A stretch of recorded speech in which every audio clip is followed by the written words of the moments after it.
आज मैं कामाक्षी सिंह आपको सुनाऊंगी हरिशंकर परसाई द्वारा लिखित एक व्यंग देशभक्ति की पॉलिश। मेरा एक दोस्त विदेश में है। भारत पाकिस्तान लड़ाई के दिनों में मुझे उसका एक पत्र मिला। लिखा था, पिछली रात मुझे सपने में भारत माता ने दर्शन दिए। मैंने कहा, माँ तुम्हारी जय हो रही है, हमलावर को मारकर भगाया जा रहा है। तुम्हारे 45 करोड़ बेटे तुम्हारी विजय के लिए सर्वस्व बलिदान करने को तैयार है। भारत माता ने कहा, तुम्हें अपने देश की सही जानकारी नहीं है। मेरी विजय उन 45 करोड़ के कारण नहीं हो रही है। कुछ खास लोग हैं जिनके त्याग पुण्य से मैं जीत रही हूँ। मैंने कहा, माँ वे कौन लोग हैं? उन्होंने कहा, वे हर शहर में हैं। मैंने डरते डरते पूछा, मेरे शहर में कोई है? भारत माता ने कहा, हाँ तुम्हारे शहर में भी फर्म कुंदन लाल संपत लाल के मालिक कंचन बाबू हैं। दोस्त इतना कहकर भारत माता तो चली गई और मैं सुबह तक सोचता रहा कि अपने कंचन बाबू देश के लिए ऐसा क्या कर रहे हैं कि उनका नाम भारत माता की जबान पर आ गया है। मुझे बड़ी उत्सुकता है, तो मुझे फौरन उनके बारे में पता लगाकर लिखो। कंचन बाबू मशहूर आदमी हैं। चौक में उनकी दुकान है। अब वह लॉटरी क्लब और लॉयंस क्लब के सदस्य भी हो गए हैं। पिछले कुछ दिनों से मैं उनका नाम ज्यादा सुनने लगा था, मगर मेरे लिए यह आश्चर्य की बात थी कि उनका नाम भारत माता विदेश में लेती है। मैं सुबह उनसे मुलाकात करने चला। चौक के इस तरफ के चौराहे पर भीड़ दिखी। कंचन बाबू का नाम भी सुन पड़ा। झांक कर देखा कि कंचन बाबू जूतों पर पॉलिश कर रहे हैं। पास ही एक तख्ती रखी है जिस पर लिखा है, देश रक्षा के लिए पॉलिश कराइए। पॉलिश की सारी आमदनी राष्ट्रीय सुरक्षा कोष में जाएगी। पॉलिश करते हुए कंचन बाबू अच्छे लग रहे थे। वे दुकान पर इतने अच्छे नहीं लगते जितने यहाँ। हो सकता है देश प्रेम की भावना उन्हें तेज दे रही हो। यह भी हो सकता है कि उन्होंने सही धंधा अब पाया हो। वहां बात करने का मौका नहीं था। वे बहुत व्यस्त थे। ऐसा लगता था जैसे भारतीय फौज मोर्चे पर खड़ी इंतजार कर रही है कि कब कंचन बाबू पॉलिश करके 13 पैसे उसे भेजें और वह उसकी गोली खरीदकर दुश्मन पर दागे। लगता था वे सारी भारतीय फौज का खर्चा पूरा कर रहे हैं और सिर्फ उनका ख्याल करके फौज लड़ रही है। मैं डरा कि इस वक्त उन्हें छेड़ने से कहीं अपनी फौज का गोला बारूद कम न पड़ जाए। मैं शाम को उनके घर गया। मैंने कहा, कंचन बाबू आपका नाम भारत माता विदेश में ले रही है। तुमसे किसने कहा? क्या भारत माता से तुम्हारा भी कोई संबंध है? नहीं कंचन बाबू, मैंने तो उनकी सिर्फ जय बोली है, मगर आपके प्रति उनकी विशेष ममता है। विदेश में मेरे एक दोस्त को उन्होंने सपने में बताया कि जिन कुछ लोगों के त्याग और पुण्य से उनकी जीत हो रही है, उनमें आप भी हैं। कंचन बाबू सकुचा गए। बोले, अरे भाई, यह तो उनकी कृपा है। मुझ क्षुद्र का नाम याद रखती हैं। इधर ये इनकम टैक्स वाले हैं कि हर बार उन्हें खुश रखता हूँ और वे हर बार भूल जाते हैं। पता नहीं भारत माता इनकम टैक्स का महकमा बंद क्यों नहीं कर देती।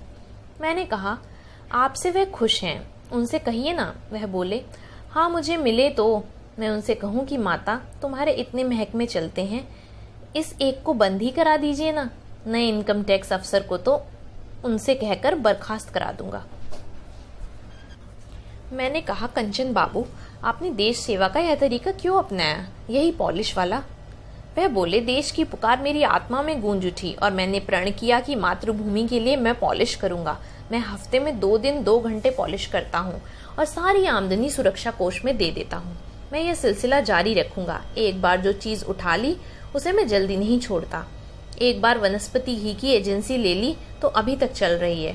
मैं उनकी तरफ देख रहा था। वह नजर बचा रहे थे। बचाते बचाते भी नजर मिल गई तो मैं हंस पड़ा। वह भी हंस दिए। बोले, तुम्हें भरोसा नहीं हुआ? अच्छा सच बताओ। हाँ बिल्कुल सच। तो सुनो यार, ये तुम्हारे चंदे वाले बहुत तंग करते थे। कौन चंदे वाले? अरे यही राष्ट्रीय सुरक्षा कोष वाले। यूँ तो हम चंदे वालों के मारे हमेशा परेशान रहते हैं। रोज ही कोई चंदा लगा रहता है। कभी गणेश उत्सव तो कभी दुर्गोत्सव, कभी विधवाश्रम वाले आ जाते हैं तो कभी अनाथालय वाले। अब ये राष्ट्रीय सुरक्षा कोष वाले आने लगे हैं। मगर कंचन बाबू, अनाथालय का चंदा और राष्ट्रीय सुरक्षा कोष क्या एक से हैं? भाई अपने लिए तो एक ही हैं। चंदा चंदा सब एक। मुझे तो ऐसा लगता है कि ये एक बड़ा अनाथालय है। अनाथालय के लड़के बैंड बजाकर चंदा मांगते हैं और ये देश वाले नारे लगाकर। वे अनाथों की परवरिश के लिए मांगते हैं और ये देश की परवरिश के लिए। अच्छा, फिर दूसरों को तो रुपया 2 रुपया लेकर टाला जा सकता है, पर ये देश रक्षा वाले बहुत मुंह फाड़ते हैं। कहते हैं 2000 दीजिए, 3000 दीजिए। उन्होंने मेरी तरफ देखा। मैं चुप रहा। उन्हें अब प्रश्न की जरूरत नहीं थी। वे समझाने लगे। तो मैंने उन लोगों से कहा कि भैया देश की रक्षा करना है तो यह तो मैंने माना, पर जरा किफायत से करो ना। देश रक्षा क्या किफायत में नहीं हो सकती? ज्यादा खर्च होता हो तो कह दो कि भाई इस भाव में हमको पूरा नहीं पड़ता। वे क्या जवाब देते? कहते हैं, कंचन बाबू, देश रक्षा में किफायत नहीं देखी जाती, देश प्रेम कोई धंधा नहीं है। अच्छा भाई ठीक है। जैसे तैसे ये गए तो दूसरे आ गए। कहने लगे, मजदूर भी महीने में 1 दिन का वेतन सुरक्षा कोष में दे रहे हैं, आप भी महीनों में 1 दिन की आमदनी दीजिए। मैंने कहा, देशभक्तों, मैं अगर मजदूरों सरीखा करने लगूंगा तो मैं भी किसी दिन मजदूर हो जाऊंगा। वे टले तो तीसरा गिरोह आ गया। ये जरा तेज लोग थे, रिकॉर्ड वगैरह देखकर आए थे। आते ही उन्होंने गोली दाग दी। कंचन बाबू, दूसरे महायुद्ध में आपकी दुकान से अंग्रेज सरकार को 10,000 रुपए वार फंड में दिए गए थे। जब आपने ब्रिटिश साम्राज्य की रक्षा के लिए इतना दिया तो अपने देश की रक्षा के लिए 5,000 तो दीजिए। देखो कैसी पकड़ की है। दूसरा होता तो चित हो जाता, पर मैं कंचन कुमार हूँ। मैंने जवाब दिया, देखो भाई, लड़ाई कमाने का मौका है, गंवाने का नहीं। दूसरे महायुद्ध में हमारे पिताजी बन गए थे, 10 लाख कमाया तो 10,000 दे भी दिया। लो साहब, और 1 आध साल लड़ाई चलाओ। अब 18 साल में यह एक ढंग की लड़ाई छिड़ी है, पर 8 दिन भी नहीं हुए कि आप मांगने आ गए। और तुम्हारे देश की लड़ाई में कुछ कमा लें तो तुम्हें भी दे देंगे। वह रुके तो मैंने कहा, मैं ये जानना चाहता हूँ कि यह पॉलिश करने की बात आपको कैसे सूझी? उन्होंने कहा, वही बता रहा हूँ, तो मैं इन चंदे वालों से परेशान था। इसी बीच मेरा लड़का आया, वह लखनऊ विश्वविद्यालय में पढ़ता है। उसने कहा कि मुझे भी हॉस्टल के लड़के बहुत तंग करते थे, कहते थे कि तुम जेब खर्च में से बचाकर आधा राष्ट्रीय सुरक्षा कोष में दो। मैंने सोचा आधा जेब खर्चा इन्हें दे दूं तो जिंदगी का मजा ही किरकिरा हो जाएगा। एक रात मुझे तरकीब सूझ गई। दूसरे दिन इतवार था, मैं पॉलिश का सामान लेकर हॉस्टल के सामने बैठ गया और घोषणा कर दी कि हर इतवार को जूतों पर पॉलिश करके सुरक्षा कोष के लिए पैसे इकट्ठा करूंगा। बस फिर क्या था, पैसे भी बचा और लड़के जय भी बोलने लगे। यार, तुम्हारी ये नई पीढ़ी है तेज, जैसे क्रांतिकारी विचार आते हैं इसके दिमाग में। हम लोगों का नेतृत्व यही क्रांतिकारी पीढ़ी करेगी। बस मैंने लड़के को गुरु माना और यह पॉलिश वाला काम शुरू कर दिया। लोग मेरी बड़ी तारीफ करते हैं, कहते हैं देखो इतना बड़ा आदमी होकर देश के लिए पॉलिश करता है। मैंने लोगों के दृष्टिकोण में ही क्रांति ला दी है। मैंने पूछा, और राष्ट्रीय सुरक्षा कोष वाले? उन्होंने कहा, वे मुझसे अब चंदा नहीं मांगते। जो मुझे देशद्रोही कहने लगे थे वे अब मेरी फोटो खींचते हैं। अब तो मैं उनके मुर्दाबाद के नारे लगवा सकता हूँ।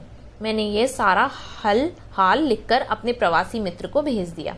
साथ ही यह भी लिख दिया, दोस्त, अगर दोबारा भारत माता तुम्हारे सपने में आए तो जरा ध्यान से देखना। बात यह है कि इधर दुश्मन के घुसपैठिए स्त्री का वेश धारण कर घुस आते हैं। मुझे शक है वे सपने में भी घुसने लगे हैं। धन्यवाद।